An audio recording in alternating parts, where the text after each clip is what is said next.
Just went back when all the stuff was still in the shed. Is that true? Some of it was in my dad's workshop, which still exists. Yeah. So is he? There's also rumours about maybe bringing out a production model of the Deaky amp. Is that any further about that? Yeah, Colin Peterson, the same guy, has been working on that, and that may happen. Yeah, we kind of need a sponsor. I think we need someone, one of the amplifier people to take it on. Let's do a little bit more playing. We've got the entire rack here. I just wondered if you could talk through a couple of the effects. I mean, the chorus is on there at the moment? Yeah. Do you have it on for most of the time? Basically, I love the sound of the chorus. Do you want to take the chorus off for a minute, Pete? This is Pete, by the way, who does all my stuff. This is Pete Malandrone.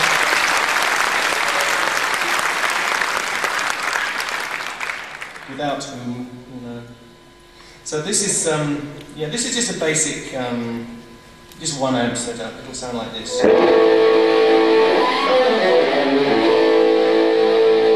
It's nice, it has all the basic ingredients, but it kind of sounds like it's in one box to me, and I like it to sound like this. So what we do is, we split the input. One goes directly into that amp which you just heard, the other input goes into a little splitter which goes into 2 delays, and the delays at the moment are switched to just a kind of chorus setting, and there are various choruses, some of them sound better than others. But what it does is just spatially separate the amps out. So instead of 3 amps sounding like one, they have 3 amps which sound like they have some spatial resolution to them. So it sounds like this, more like.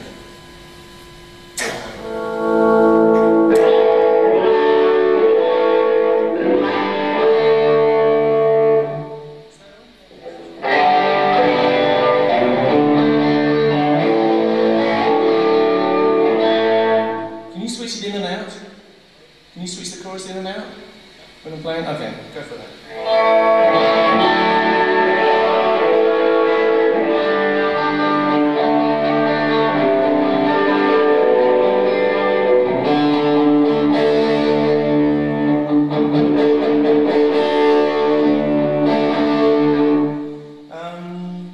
Is that apparent out there? Does that make a big difference, the chorus going in and out?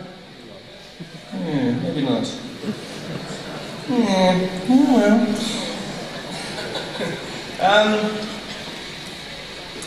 The reason that we do the chorus to 2 separate amps is because if you feed the output from the chorus back into the same amp, it'll be great at low volume, but at high volume it'll all go into one mush and it won't be stereo anymore. So I always try and keep the effects separate from the individual, the first amp, because I like to work at high volume. As soon as things are driven into a saturated situation, you can't put more than one thing into them. You probably know that. So we have the 3 amps. The most famous one is obviously the delay thing. Could you explain how that's set up for us? Yeah, originally I discovered sometime sitting around in Rockfield, I think it was, that if you put an Echoplex in your system and you turned off all the regeneration, you could just get one delay out of it. Echoplex is a fairly crude device with tape heads and a piece of tape which goes around. And I started playing around and discovered that you could play along with the repeat that was coming back, and it would be a very controllable situation. So can we just try one repeat just to show what that sounds like? These days we use digital delays because it's just easier. I don't think they actually sound quite as good as an Echoplex when it's working fine, but Echoplexes are just so unreliable and wear out and stuff, so we use a digital delay. So I would play something like this, and you'd have to switch it on, which would be like this. Yeah, so it's a fairly close delay, and you can do a number of things with that. It's the whole canon idea which Bach pursued so brilliantly. You can play along with something in various ways. You can play just a single note along, and you can play harmony with yourself. Or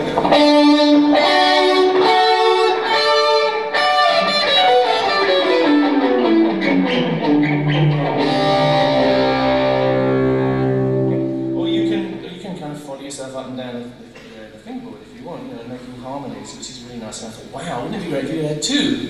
Because then you could have this 3-part harmony thing, which was always my dream, really. There's something about 3 parts 3 guitars in harmony, which always stirred my loins. And I just always wanted to be able to do it. And in the studio you can do it. I got my first chance to be in there doing the first album. There's a couple of 3-part harmonies on there. But to do it live was a real, you know, this could be great. So with the 2 delays, equally spaced, which is easiest, it sounds like this. Can we have the 2 delays? Then you can just build up as you like, and you've always got effectively 3 guitars playing. So.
It's just a neat trick, and it always gives me great pleasure. It's always fun, because you never know quite what's going to happen. You know, I made a mistake there. You know I made a mistake, didn't you? Like, I didn't mean to do that thing leading into the diminished run down there. But it just happened, and I thought, okay, this could be nice, and we'll continue on down there. And that's the joy of it, you know, you can pretend that you know what you're doing. There's also worked well on the clean sounds as well, yeah? Yes, it works on anything. You can do it. I mean, there was a few things involved in there. You can hear that you can do strange things with the timing which work, and the timing things will work across the stereo, which is nice. And I've been playing with it ever since, really. And I like those delay settings. At low volume, it works too. Yeah.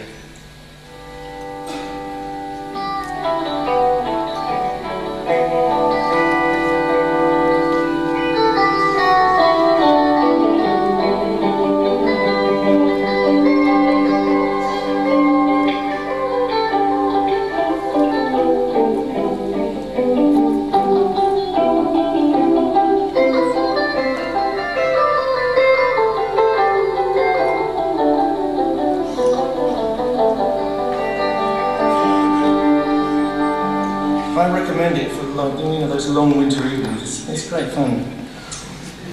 It's strange because, with all respect, it sounds very regal, that sort of thing. And then that must be a coincidence, but it must have added something to the whole Queen thing. Yeah, I think Queen were into bigness and this kind of magnificence that you can get with the kind of instruments that we have, quite unashamedly, and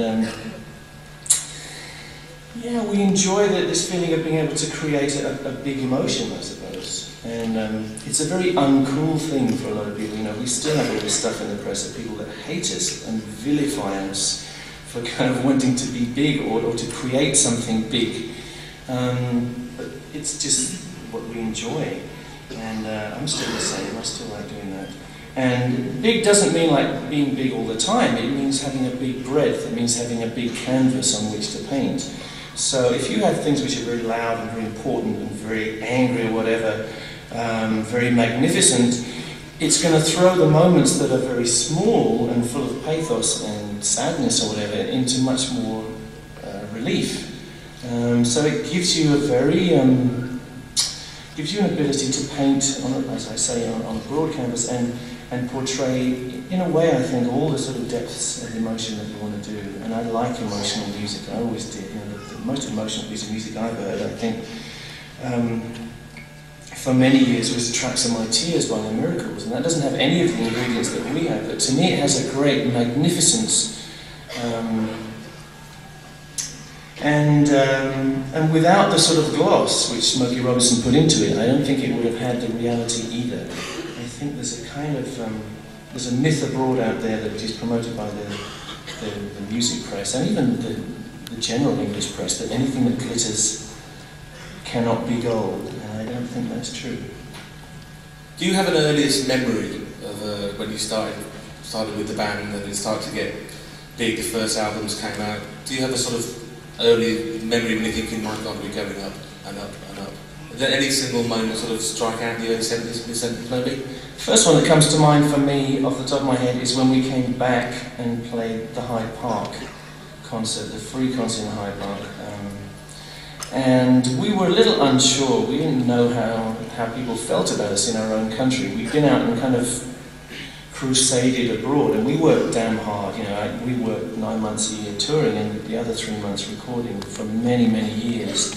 It was something very real. But to bring that back to England, we thought, okay, what do people think of us? We only had the press as a guide, and when we stepped out there and felt the response in Hyde Park, that was just something great.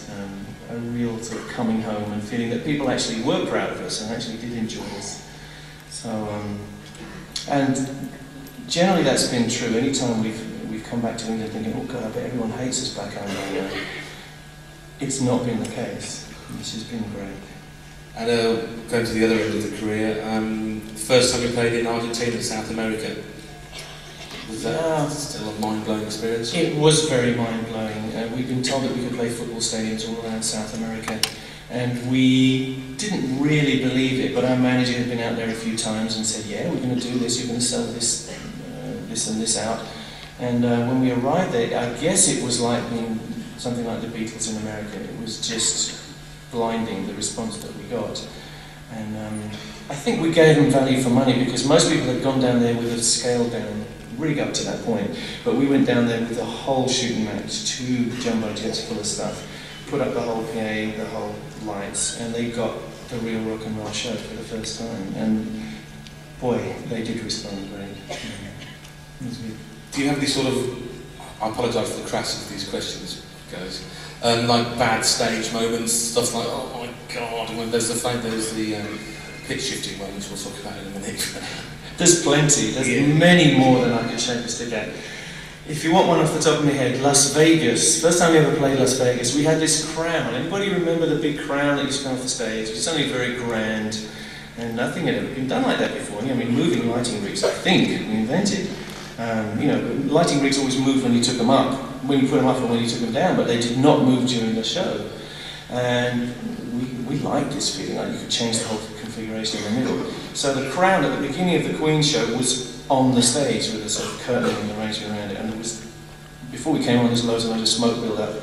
There's a big intro tape, which I can't remember what it was. It's probably the We Were Rocky one, yes, the We Were Rocky thing, kind of on tape, and the audience is going for it. At a certain moment, there's a big explosion, the crowd lifts off the stage, it's a very magnificent moment. And Fred would go out on one side and do his first verse of We Will Rock You, and then wham, I would go out here, being a very magnificent rock star out here. So I go out there and nothing happens. And I go, and that's one of the most deflating experiences a man can have, I tell you. It's like having your balls cut off. So you just kind of shuffle through it. The other funny thing with the crown was in Holland. I'm pretty sure it was Holland.